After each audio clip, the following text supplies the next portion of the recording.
নারায়ণগঞ্জের রূপগঞ্জে জুলাই গণ অভ্যুত্থানের সম্মুখ সারির যোদ্ধা ও ইনকিলাব মঞ্চের মুখপাত্র শরীফ ওসমান হাদির রুহের মাগফিরাত কামনায় দোয়া ও মিলাদ মাহফিল অনুষ্ঠিত হয়েছে।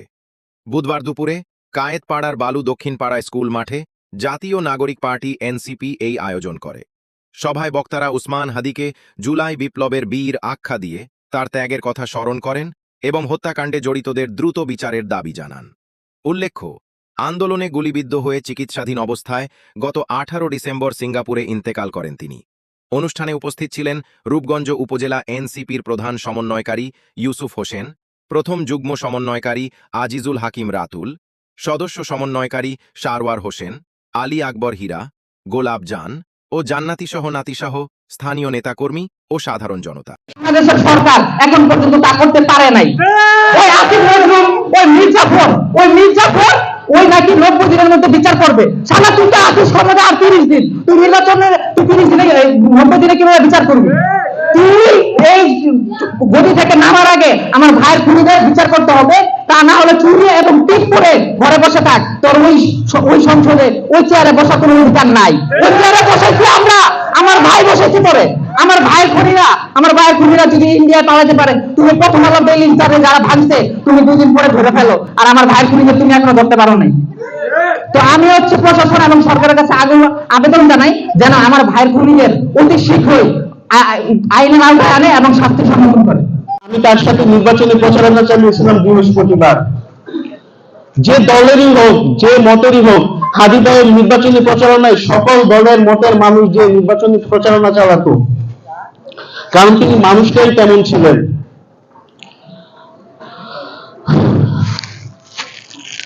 কথা বলতে গেলে চোখ ভিজে যায়, ভাবতেই অবাক লাগে। এই মানুষটা আর টকশোতে কথা বলবে না, এই মানুষটা আর ভারতীয় আধিপত্যবাদের বিরুদ্ধে কথা বলবে না, এই মানুষটাকে আমরা আর দেখব না। তিনি শুয়ে আছেন কবি নজরুলের পাশে।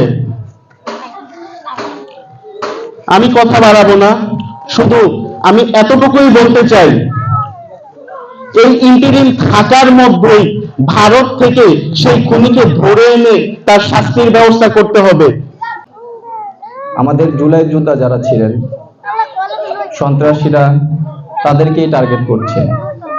আমি জানি না আজকে আমি আছি, কালকে আমি থাকবো কিনা, তবে সন্ত্রাসী এটা জানি না একজন হাদি চলে গেলে যে 1 লক্ষ হাদির জন্ম হয় সেটা তারা ভুলে গেছে। আমি মিডিয়া ভাইদের মাধ্যমে প্রশাসন ভাইদের একটা কথা বলতে চাই, যদি আপনারা আমাদের নিরাপত্তা নিশ্চিত করতে না পারেন তাহলে আপনারা বলেন আপনাদের নিরাপত্তা আমরা নিশ্চিত করব। আমরা রক্ত দিতে জানি, আবার রক্ত নিতেও জানি। আমরা রক্ত দিয়েছি, আমাদের রক্ত নিতে বাধ্য করেন না। আমরা ইন্টারিম সরকারকে বলতে চাই, আপনার এখনো সময় আছে, আপনি আলু পেঁয়াজ বাদ দিয়ে সন্ত্রাস ধরেন। আমরা একজন শহীদ এবং বুদ্ধিজীবী, বাংলাদেশের একজন সম্পদ আমরা হারিয়েছি। ওনাকে যারা হত্যা করেছে, আমাদের সরকার সেই হত্যাকারীর এখনো পর্যন্ত সুনির্দিষ্ট কোনো কিছুই দেখাতে পারেনি। আমরা দেখতে পাচ্ছি দিনে ঢালা এক রকমের প্রশাসন। আমরা ধৈর্যহীন কণ্ঠে বলতে চাই, এই প্রশাসনকে শক্তিশালী করার জন্য আবার মনে হয় আমাদের মাঠে নামতে হবে।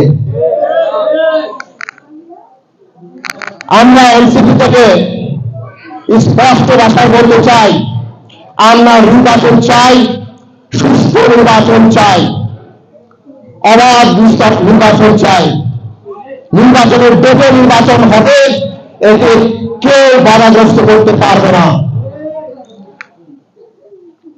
এবং হাদি ভাইয়ের হত্যাকারীকে নির্বাচনের আগেই ধরতে হবে, আটক করতে হবে।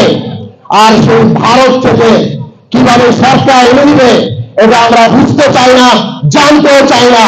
আমরা সেই হাদির হত্যার বিচার আমরা বাংলার মাটিতে দেখতে চাই।